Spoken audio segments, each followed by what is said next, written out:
Hello friends, welcome to Dalvi digital academy. Myself Mahesh Dalvi. तर आजच्या व्हिडिओमध्ये मी तुम्हाला सब्जेक्ट जॉमेट्री त्यामध्ये चॅप्टर 3 सर्कल हा चॅप्टर मी आज तुम्हाला शिकवणार आहे. तर या चॅप्टरमध्ये आपण खाली दिलेले हे पॉईंट्स हे आज आपण ह्या चॅप्टरमध्ये कव्हर करणार आहे. तर स्टार्टिंगला फर्स्ट पॉईंट आहे सर्कल्स पासिंग थ्रू 1 2 3 पॉईंट्स. त्यानंतर secant and tangent, circles touching each other. त्यानंतर arc of a circle, inscribed angle and intercepted arc. त्यानंतर cyclic quadrilateral, secant tangent angle theorem, theorem of intersecting chords. तर हे आपण या चॅप्टरमध्ये cover करणार आहे. तर पाहूया सुरुवातीला सिकँड अँड टँजंट म्हणजे काय. तर आपण फर्स्ट पॉईंट पाहणार आहोत, सर्कल्स पासिंग थ्रू 1 2 3 पॉईंट्स. तर इन द ॲडजॉइनिंग फिगर, तर या फिगरमध्ये point A lies in a plane. तर हा जो ए पॉईंट आहे तो प्लेनमध्ये आहे. All the 3 circles with centre P Q R, या ठिकाणी सर्कल आहेत 3 सर्कल, त्यांचे सेंटर आहेत पी क्यू आर. तर हे 3 circles pass through point A. तर हे तिन्ही पण सर्कल ए ह्या पॉईंटमधून पास होत आहेत. How many more such circles may pass through point A. तर असे अजून किती सर्कल्स या ए पॉईंटमधून पास होऊ शकतात. तर आपला आन्सर असणार आहे खूप सारे सर्कल्स आपण या पॉईंट ए मधून आपण ड्रॉ करू शकतो, जे ह्या ए मधून पास होऊ शकतात. तर if your answer is many or innumerable, it is correct. Infinite number of circle pass through a point. एका पॉईंटमधून आपण खूप सारे म्हणजे इन्फानाइट एवढे आपण सर्कल्स या पॉईंट ए मधून आपण पास करू शकतो. तर हे फर्स्ट पॉईंट आहे, सर्कल्स पासिंग थ्रू 1 2 3 पॉईंट्स. आता यानंतर आपण पाहूया सिकँड अँड टँजंट. आता आपण पाहणार आहोत सिकँड अँड टँजंट. सिकँड म्हणजे काय आणि टँजंट म्हणजे काय. तर इन द अबाव फिगर, या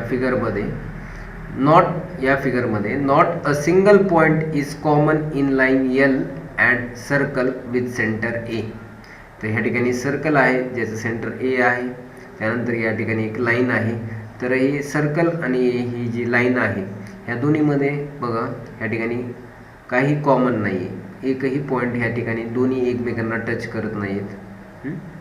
आणि पॉईंट पी ह्या सेकंड फिगरमध्ये बघा, पॉईंट पी जो आहे हा कॉमन आहे to both line M and circle with centre B. ह्या ठिकाणी सर्कल आहे ज्याचं सेंटर बी आहे. ह्या ठिकाणी एक लाईन आहे, लाईन एम. आणि ह्या ठिकाणी हा जो पी पॉईंट आहे हा कॉमन आहे ह्या सर्कलला पण आणि ह्या लाईनला पण. तर हिअर लाईन एम, ही जी लाईन एम आहे इज कॉल्ड अ टँजंट. तर ह्या एम लाईनला आपण टँजंट म्हणणार आहे, कारण की ही जी लाईन आहे या सर्कलला एकाच पॉईंटला टच करते, ते आहे पी पॉईंट.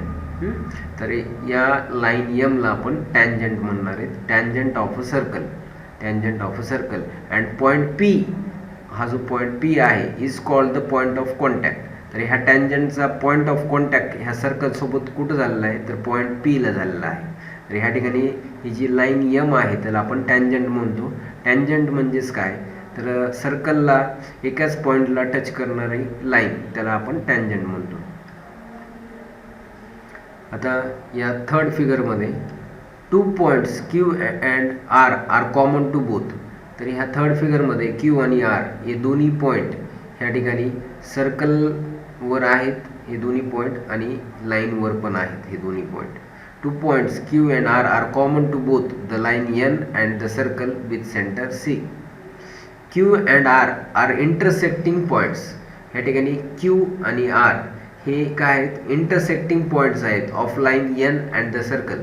सर्कल आणि लाईनमध्ये इंटरसेक्शन झालेले हे 2 पॉईंट्स आहेत Q आणि R. Line N is called a secant. तर ह्या ठिकाणी ही जी लाईन N आहे, तर ही लाईन ह्या ठिकाणी सर्कलला 2 पॉईंटवर ह्या ठिकाणी टच करते सर्कलला. तर ही जी लाईन आहे ह्याला आपण सिकँड म्हणतो, जी सर्कलला 2 पॉईंटवर टच करते. तर ह्या ठिकाणी क्यू आणि आर हे दोन्ही पॉईंट ह्या लाईन आणि ह्या सर्कलला कॉमन आहेत. तर त्यामुळं लाईन एन जी आहे is called the secant of the circle. तर या लाईन एनला आपण सिकँड म्हणणार आहे. तर सिकँडमध्ये आणि टॅन्जंटमध्ये फरक काय आहे, तर टॅन्जंट फक्त एकाच पॉईंटला टच करतो सर्कलला आणि सिकँड 2 पॉईंटला टच करतो. हा फरक आहे टॅन्जंट आणि सिकँडमध्ये. आता आपण नेक्स्ट पाहणार आहोत टॅन्जंट थेरम. टॅन्जंट थेरम म्हणजे काय, a tangent at any point of a circle. तर ह्या ठिकाणी आपण हे जे फिगर आहे ह्यामध्ये हे टॅन्जंट आहे, लाईन यल हे टॅन्जंट आहे, हे सर्कलला एकाच पॉईंटला टच करते ए या पॉईंटला. तर a tangent at any point of a circle is perpendicular to the radius at the point of contact. तर हा जो टॅन्जंट आहे सर्कलला ए या पॉईंटला टच करतोय. तर ह्या ठिकाणी हे ओ ए हे रेडियस आहे सर्कलचं. तर हे जे रेडियस आहे हे या टॅन्जंटला परपेंडिक्युलर असते टॅन्जंट थेरमनुसार. ओके, तर ह्या टॅन्जंट थेरमनुसार आपल्याला लक्षात काय आलं की ही जी लाईन आहे लाईन यल ही सर्कलला ए या पॉईंटला फक्त टच करते एकाच पॉईंटला. तर हे टॅन्जंट आहे. तर हा टॅन्जंट जो सर्कलला काढलेला आहे, तर हा जो ओ ए रेडियस आहे, तर हा रेडियस या टॅन्जंटला परपेंडिक्युलर असतो. म्हणजे ओ ए आणि समजा फॉर एक्झाम्पल ह्या ठिकाणी एक पॉईंट आहे समजा बी. तर हा जो अँगल या ठिकाणी बनतो तो आहे 90 डिग्रीचा अँगल बनतो. म्हणजे रेडियस आणि टॅन्जंटमध्ये 90 डिग्रीचा अँगल बनतो. तर हे आपल्याला या थेरममध्ये लक्षात ठेवायचं आहे.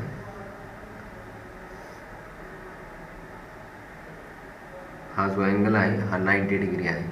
त्यामुळं ओ ए आणि फॉर एक्झाम्पल या ठिकाणी एक पॉईंट जर मी दिला तर हा ओ ए बी असा एक अँगल या ठिकाणी 90 डिग्रीचा फॉर्म होतो. म्हणजे रेडियस हे टॅन्जंटला परपेंडिक्युलर असते. हे टॅन्जंट थेरमच्या मेन कन्सेप्ट आहे. टॅन्जंट थेरम म्हणजे काय, तर त्याचा प्रूफ या ठिकाणी आपल्याला दिलेला आहे. तर हे तुम्ही प्रूफ पाहून घ्या.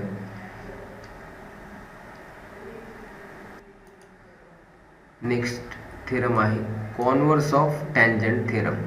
तर कॉन्व्हर्स ऑफ टॅन्जंट थेरम म्हणजेच काय, तर त्याचं स्टेटमेंट काय आहे, a line perpendicular to a radius.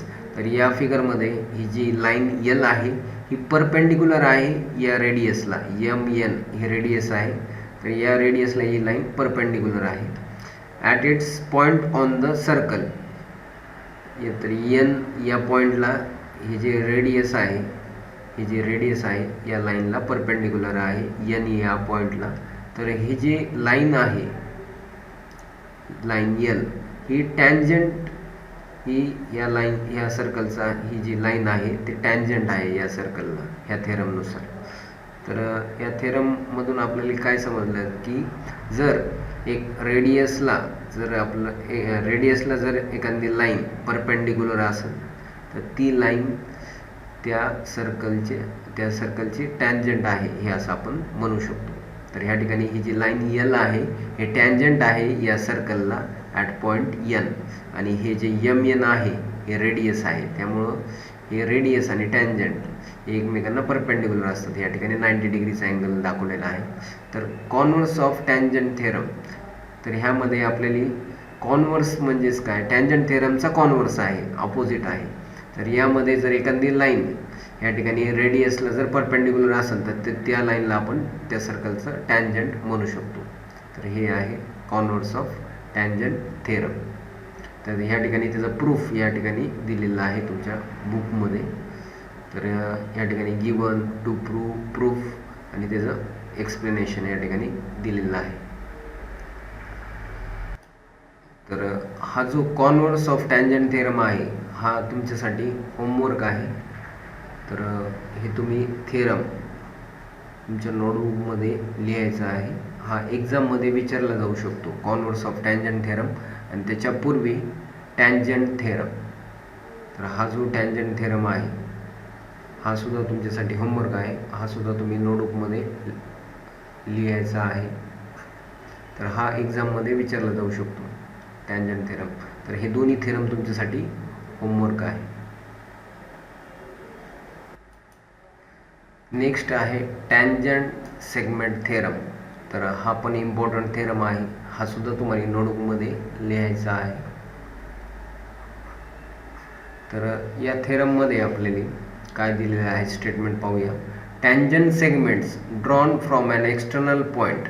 तर ह्या ठिकाणी हा जो सर्कल आहे, या सर्कलच्या बाहेर हा डी हा एक्सटर्नल पॉईंट आहे. या एक्सटर्नल पॉईंटहून या ठिकाणी टॅन्जंट सेगमेंट या ठिकाणी दोन या पॉईंटहून या सर्कलवर काढलेले आहेत. Two a circle are congruent. तर हे जे दोन्ही टॅन्जंट काढलेत ह्या सर्कलवर, हे दोन्ही टॅन्जंट्स एकमेकांना कॉन्ग्रुएंट आहेत. तर या थेरमनुसार हे आपल्याला ह्या ठिकाणी सांगितलेलं आहे की जर एक्सटर्नल पॉईंट सर्कलच्या बाहेर एखाद्या एक्सटर्नल पॉईंटहून जर दोन टॅन्जंट्स जर ड्रॉ केले असतील तर ते एकमेकांना कॉन्ग्रुएंट असतात. तर ऑब्झर्व द ॲडजॉइनिंग फिगर, ही फिगर ऑब्झर्व करायची आहे आणि write given and to prove. तुम्हाला या क्वेश्चनमध्ये गिवन आणि टू प्रूव्ह लिहायचं आहे. तर गिवनमध्ये तुम्ही काय लिहिणार, तर ह्या ठिकाणी गिवनमध्ये काय लिहायचं आहे की ह्या ठिकाणी A is the centre of circle. गिवनमध्ये A is the centre of circle. त्यानंतर tangents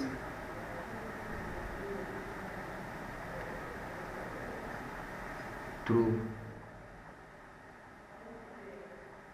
external point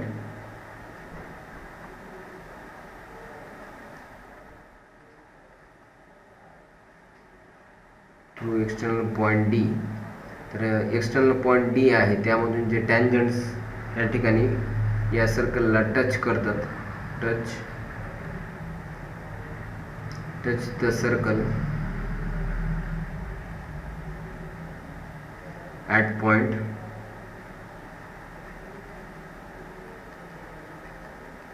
P and Q.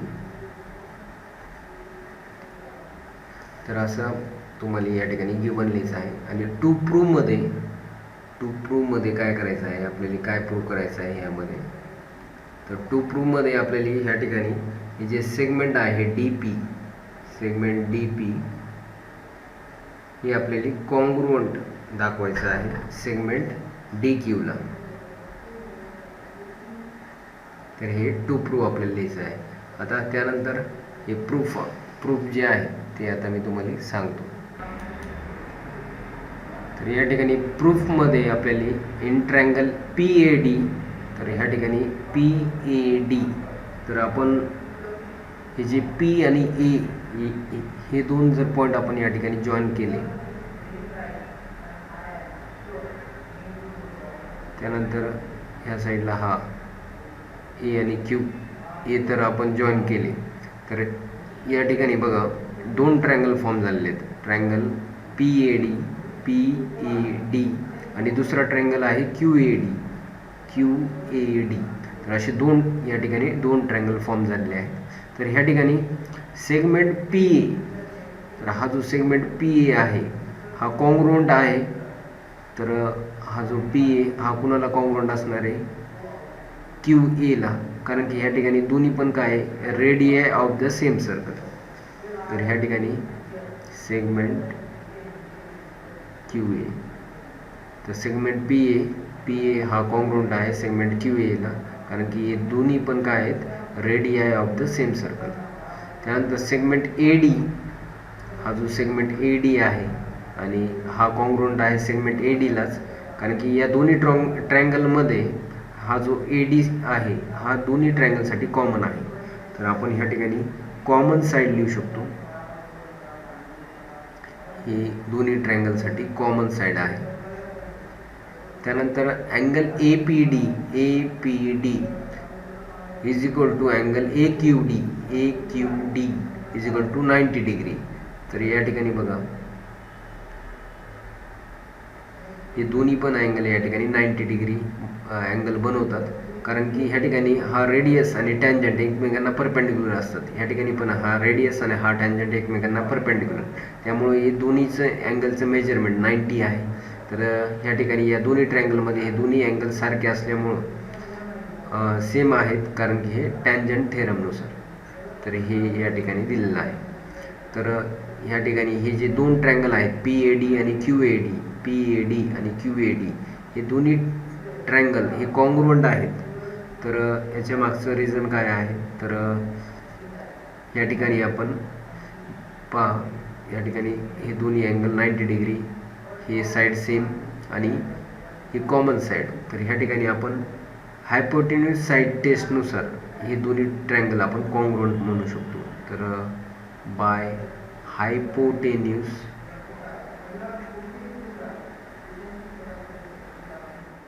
Side taste